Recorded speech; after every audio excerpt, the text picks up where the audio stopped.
সুপ্ৰভাত সকলোকে। আজি পবিত্ৰ বুদ্ধ পূৰ্ণিমাৰ আন্তৰিক শুভেচ্ছা জনালোঁ। ভগৱান বুদ্ধৰ ত্যাগ, ভাতৃত্ববোধ, যি প্ৰেম, শান্তি সকলোৱে জীৱনত বিৰাজমান হওক, সকলোৱে দিনবোৰ ভালে যাওক। আজি ৰাতিপুৱা মানে এতিয়া বৰ্তমান মই বহি আছোঁ আমাৰ ফিচাৰী ছাইডতে, আমাৰ ফিচাৰীটো ইয়াত ছাইডতে বহি আছোঁ। আৰু মানে কি আৰু গাঁৱলীয়া মানুহ বুলি ক'লে কিছুমান কথা হেৰি হয়। আজি ৰাতিপুৱা এতিয়া কলেজো বন্ধ, সেইকাৰণে ভাবিলোঁ বাৰীৰ পৰা আহোঁগৈ। আৰু বাৰীৰ পৰা আমি কিছুমান আজি ৰাতিপুৱা সাজৰ কাৰণে বহু চব্জি লৈ আহিলোঁ।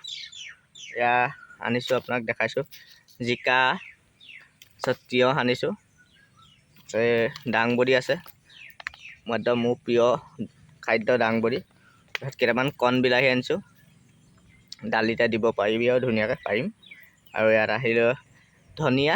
এতিয়া ধনিয়াটো পূৰা ৰেয়াৰ হয়, তথাপি আমাৰ হেৰি হৈছে আৰু ধনিয়া আনিছোঁ। এনেকৈ এখন মিক্স চব্জিৰ কাৰণে কিবাকিবি চব্জি আনিলোঁগৈ।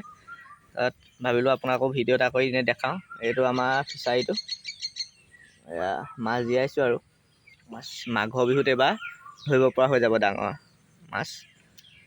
বাকী ভিডিঅ'টো আজি ইমানেই, মানে এনেই আৰু মৰ্ণিং আজি বুলি এনেই বনালোঁ ভিডিঅ' এটা। যদি ভাল লাগিলে লাইক কৰিব, কমেণ্ট কৰিব আৰু কেনেকুৱা পালে জনাব।